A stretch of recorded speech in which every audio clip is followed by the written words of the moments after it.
What's going on, everybody, and welcome back to Baselines to Sidelines. I'm your host, Nick, and today we've got to talk about what has been an absolutely brutal month of May for the Colorado Rockies. After showing at least a few signs of life in April with 13 wins, the Rockies have completely fallen apart this month, scraping together just 6 wins and looking painfully similar to the disaster we watched last season. So the big question is, are we watching this team regress back to the bottom of the league, or are there still reasons to believe this roster and this team is actually better than the record shows? And then we shift over to the ice, where the Colorado Avalanche saw their season come to a crushing end after getting swept by the Las Vegas Golden Knights. A year that started with Stanley Cup expectations ended in disappointment, frustration, and now major questions about the future of this team. Most importantly, is this the end of the line for head coach Jared Bednar, or does he get one more chance to turn things around? We've got plenty to break down, so sit back, relax, and let's get into it. This is Baselines to Sidelines.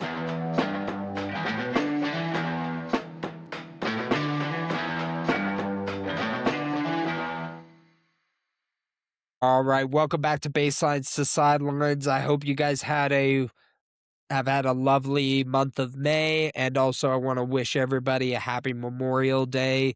And that I hope you guys had a great weekend. Really quickly, I want to send out my love and condolences and my prayers to the Bush family. I'm sure everybody has heard, but legendary NASCAR driver Kyle Busch passed away over the weekend due to a cardiac embolism, I want to believe, due to complications with a pneumonia-like illness that he was battling.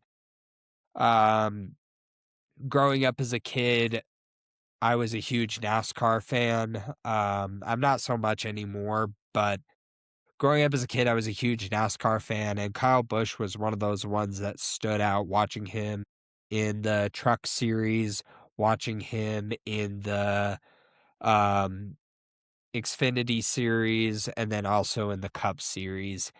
And it he was one that I personally rooted against, but I respected the hell out of.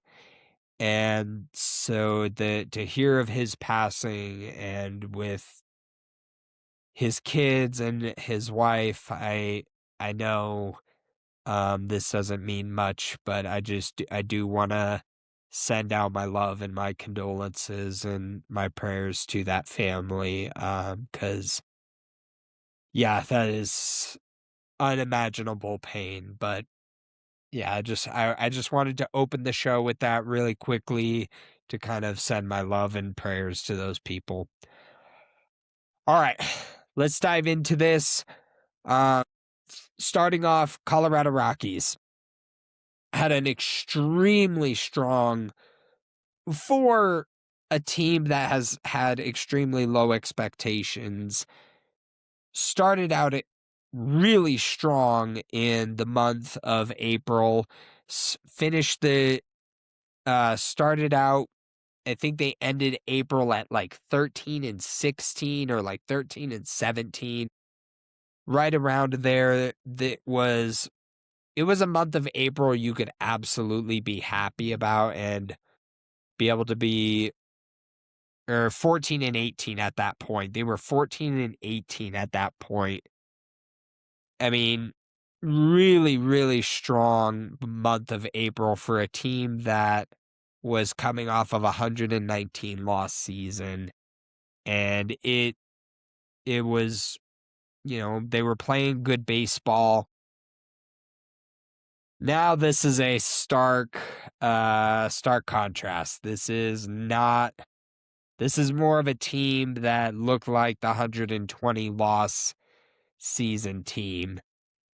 And it looks like they are just barreling towards another 100 loss season. And I mean, rightfully, I guess rightfully so, maybe not. I predicted that. Right now they're sitting at 20-36. And it's not a great record considering the Dodgers have exactly the opposite at 35-20.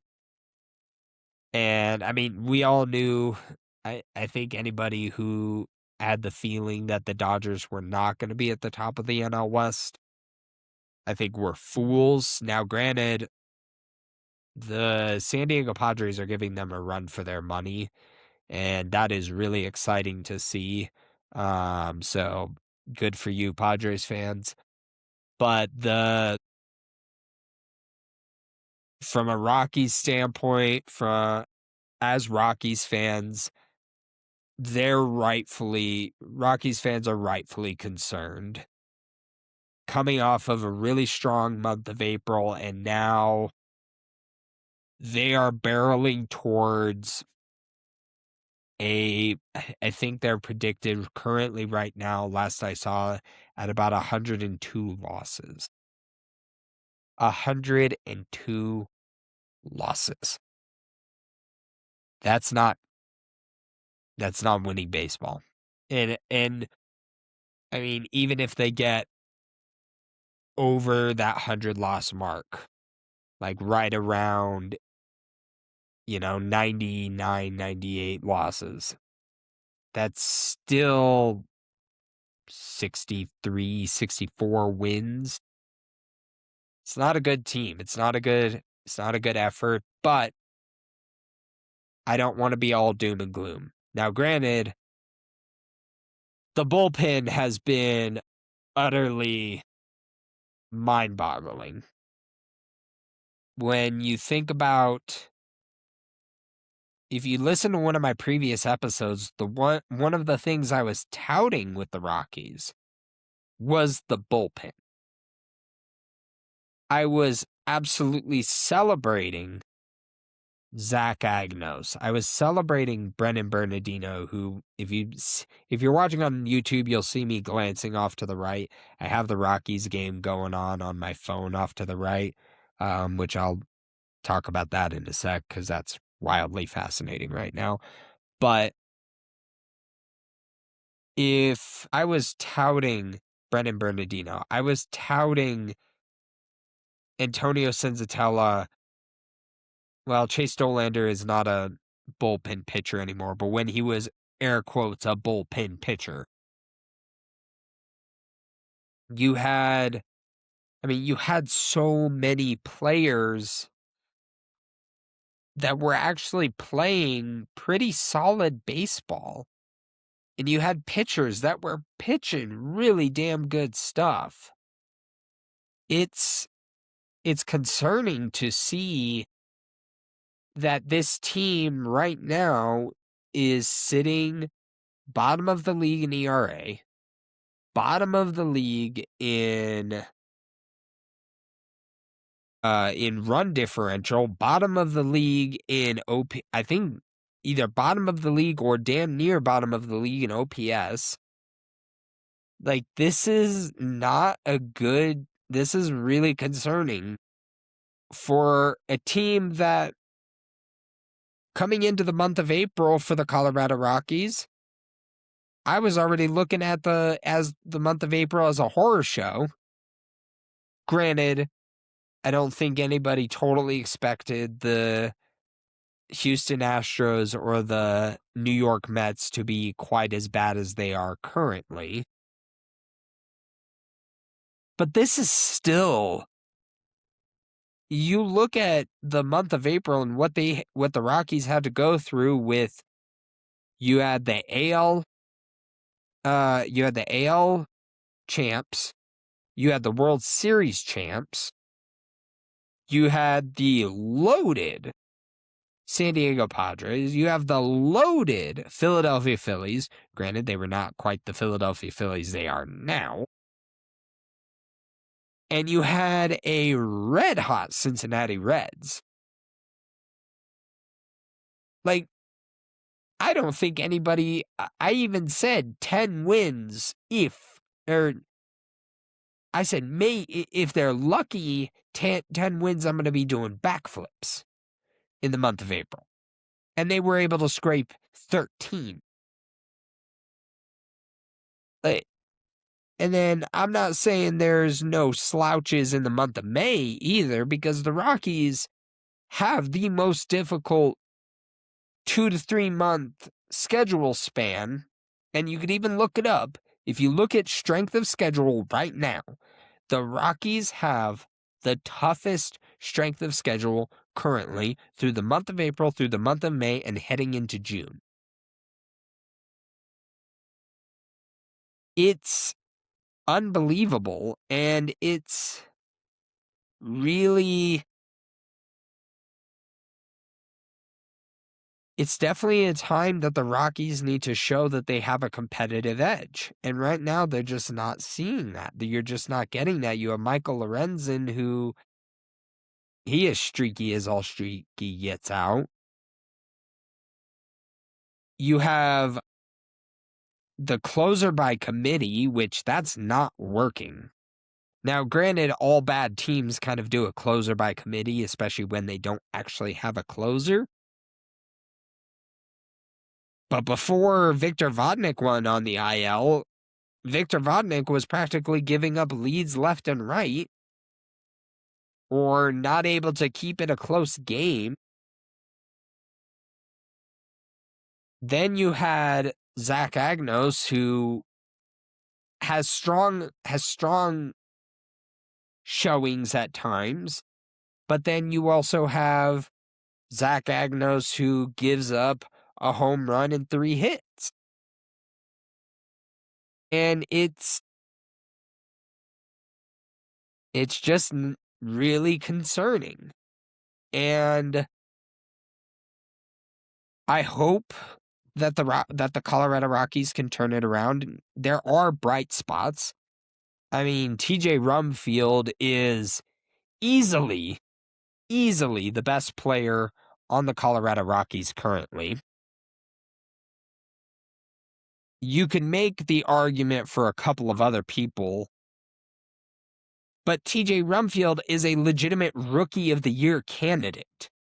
He is in the Rookie of the Year running, which, go figure. How's that New York Yankees trade looking right now? I mean, talk about an absolute steal. I think Angel Shivi is still down in Scranton, or yeah, still down in Scranton with their team, but with their AAA team. But currently with the Rockies, in 213 plate appearances, he's had 190 at bats, 22 runs off of 54 hits. His batting average currently is 284 with a 357 on base percentage, a 453 slugging, and an 809 OPS. The dude is so disciplined. And also, mind you, in 190 at bats, he has only 32 strikeouts.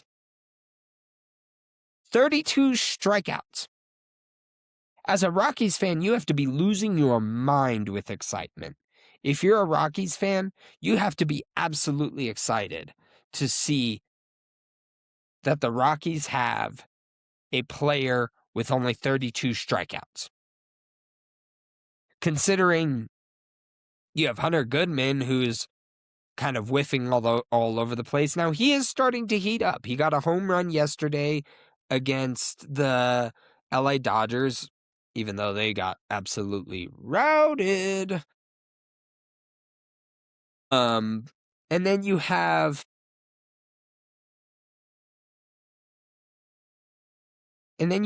Tyler Freeman, who he's starting to really, he's had some injury issues, but he's starting to really heat up.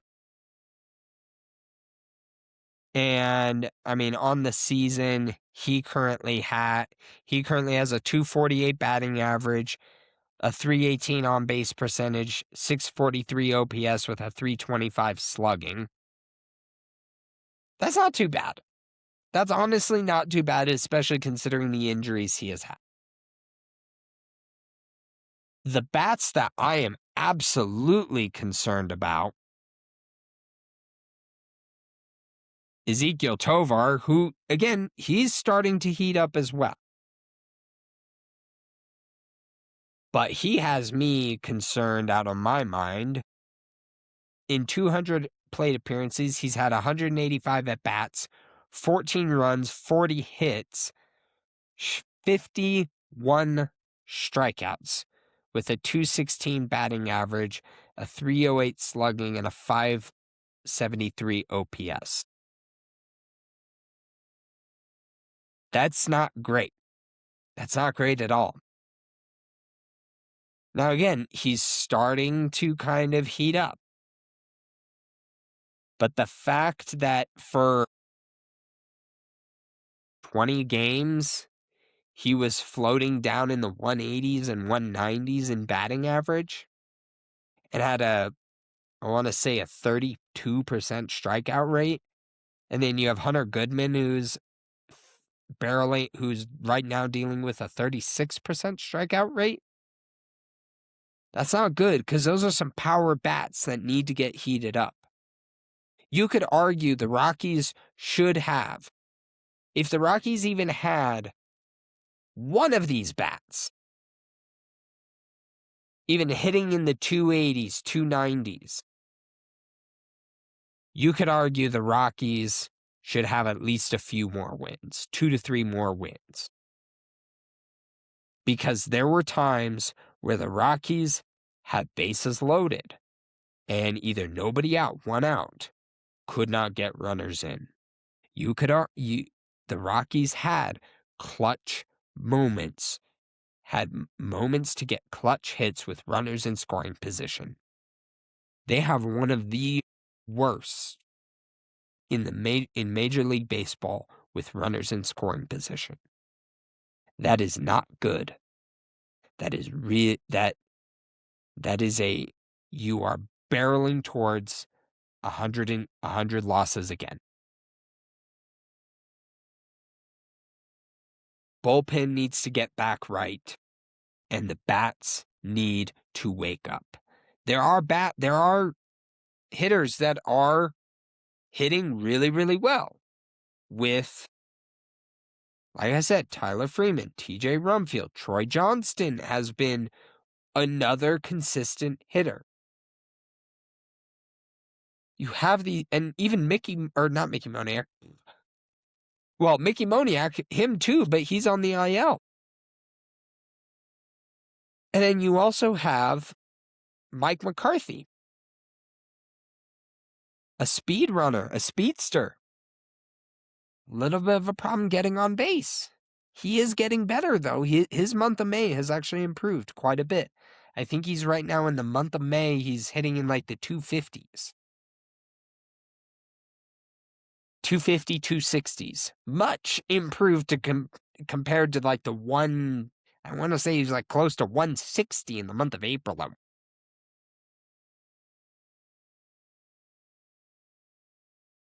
It's one of those that, yes, this is a bad team. Yes, this is a team that everybody expected to have another really bad year.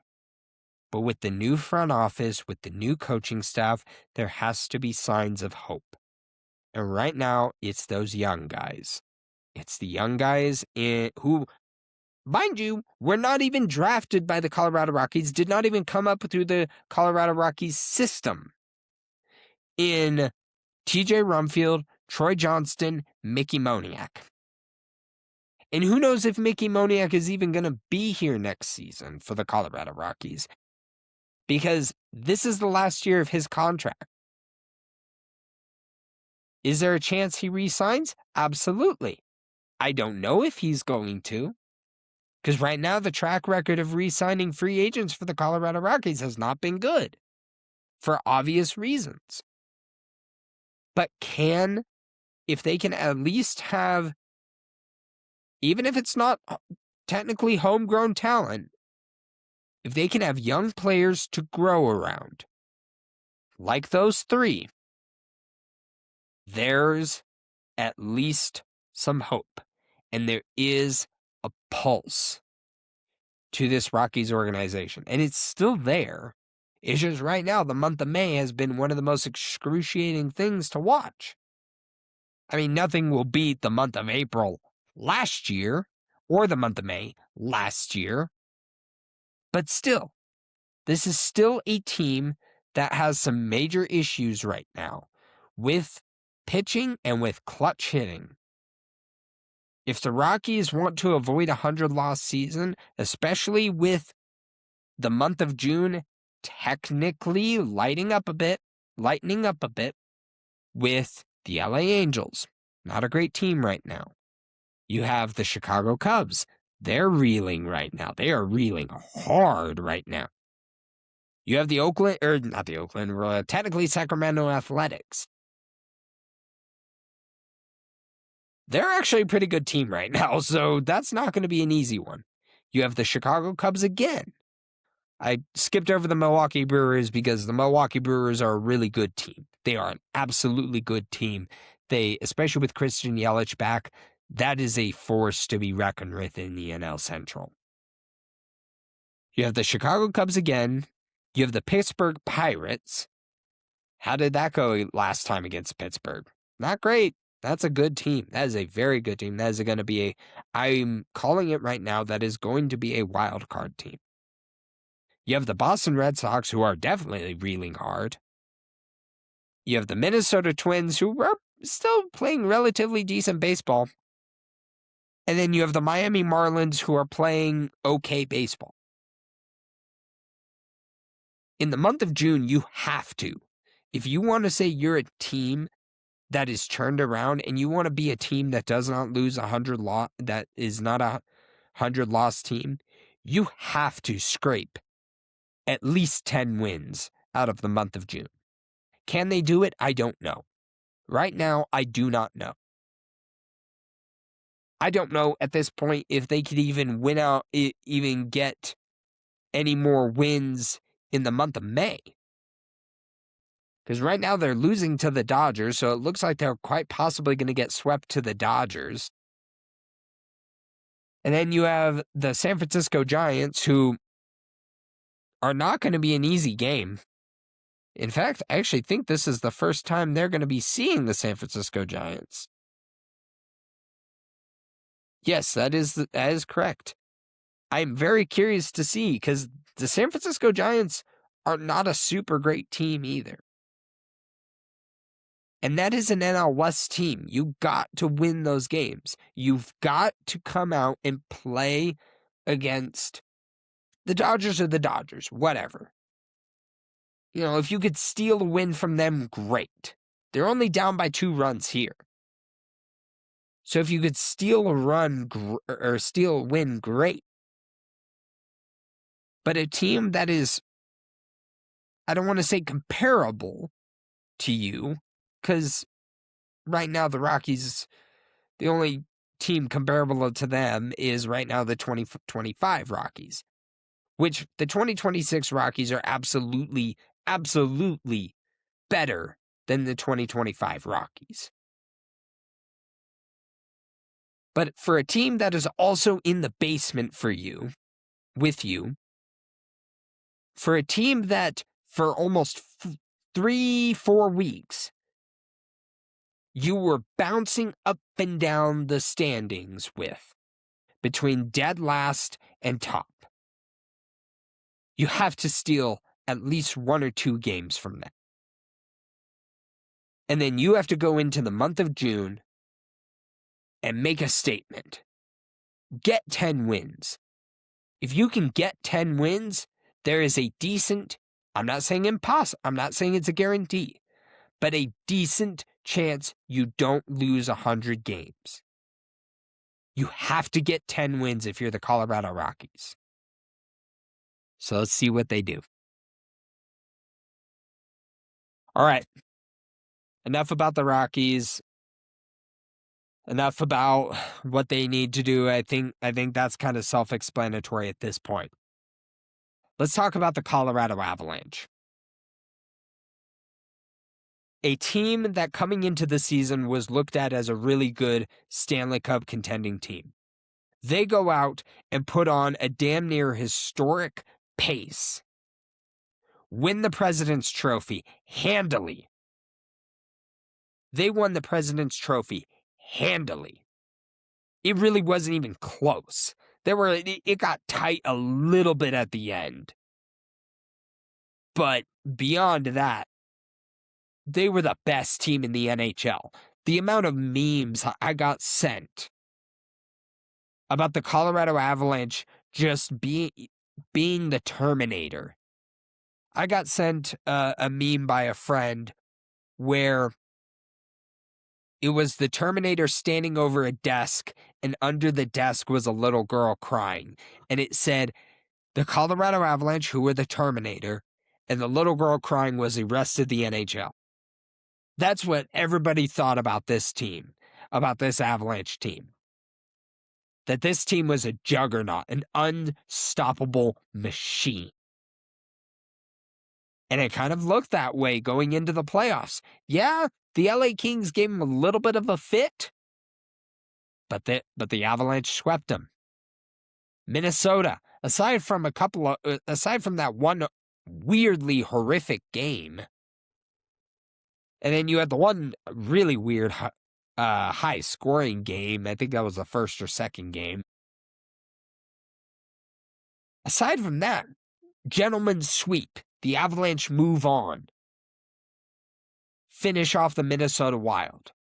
And then they get the Vegas Golden Knights. A team that was powerful. I got to give it to Connor Hart.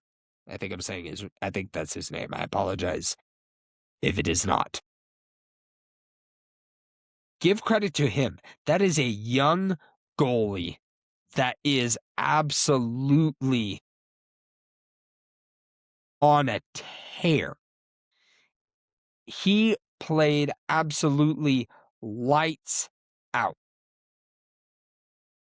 Absolutely lights out. Carter Hart. I apologize. Carter Hart. Carter Hart played absolutely lights out.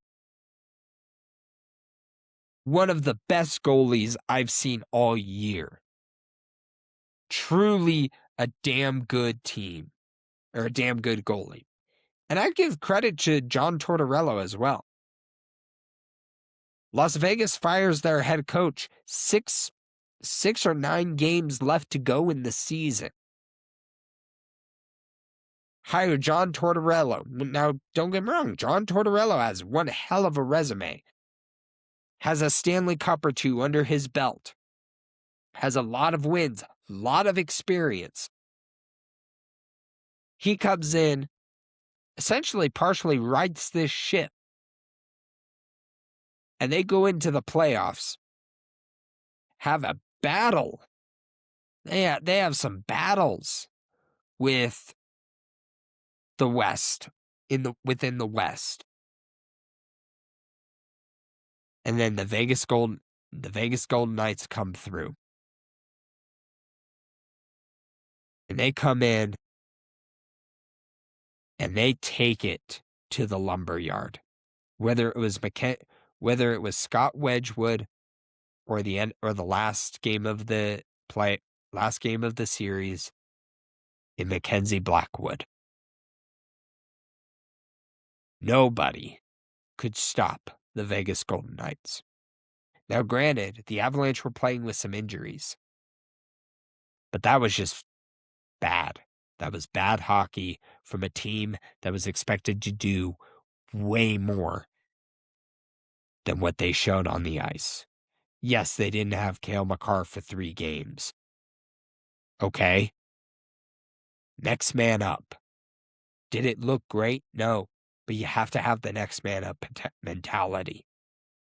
And I just didn't feel that from the Avalanche. I didn't feel the emotion. I didn't feel the rush, the desperation until late in the game when it was almost too late.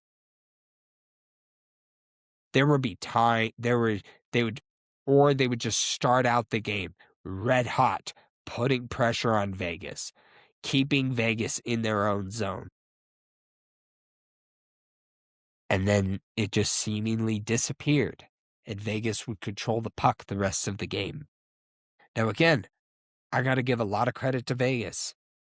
They were able to go in and find a way to stifle the Colorado Avalanche and muddy up the lanes where McKinnon liked to get that rush off, where he liked to charge into the zone, go up into the middle and kick the puck out. Vegas didn't allow him to do that. They made it tough. But at the same time, if you are the juggernaut that everybody thought you were, if you were the historic team everybody thought you were, you can't let a team like the Vegas Golden Knights come in and take your lunch money over and over and over and over again. That's not okay. Now, one thing I will say, I have a lot of love for Jared Bednar. I have a lot of love for him. 2016, you had Patrick Waugh resign as head coach because he didn't get his way. And so the Colorado Avalanche had to scramble and get a minor league hockey head coach. Practically a name, unless you are a hockey psycho, practically a name nobody had heard of. Avalanche come in and have the worst season in franchise history. Then he comes in 2017 as the permanent head coach, and they go on and rip off win after win after win after win and get into the playoffs. Yes, they got bounced. They were in the playoffs. 2018, playoffs again.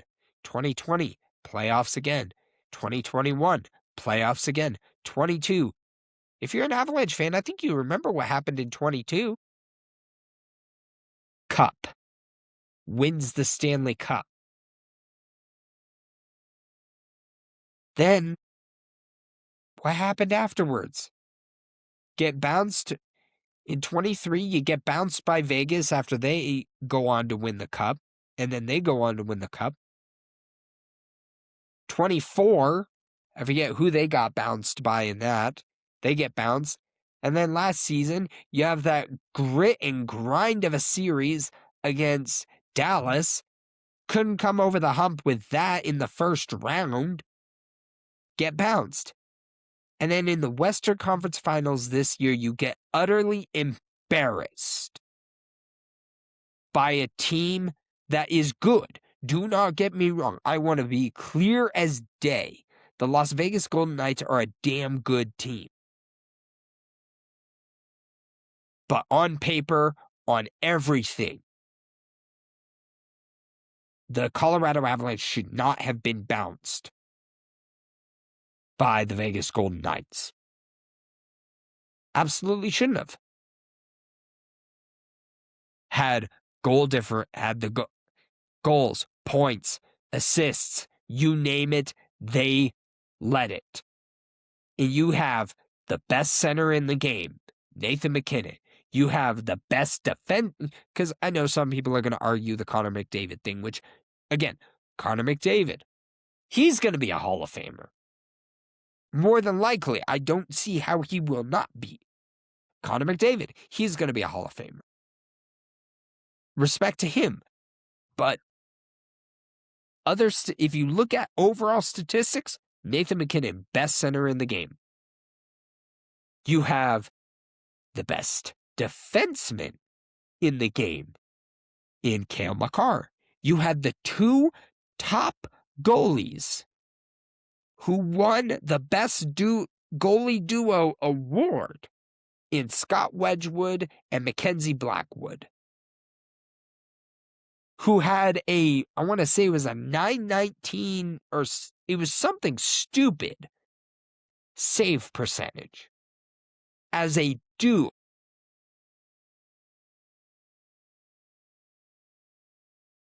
And you get bounced, not just bounced, swept in the Western Conference Finals. One series away from the Stanley Cup Finals. That's a problem. And I think that's a problem with leadership. I've chewed on this for 24 hours now.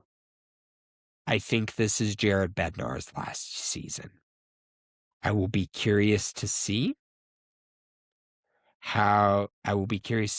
if no announcement is made before the end of season press conference, which I'll be curious to see when they do that, because I know the Cronkies are currently in London right now, because they also own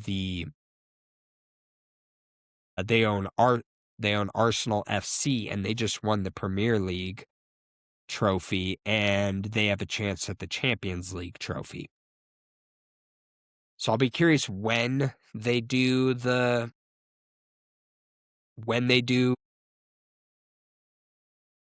end of season press conference, but if they don't make an announcement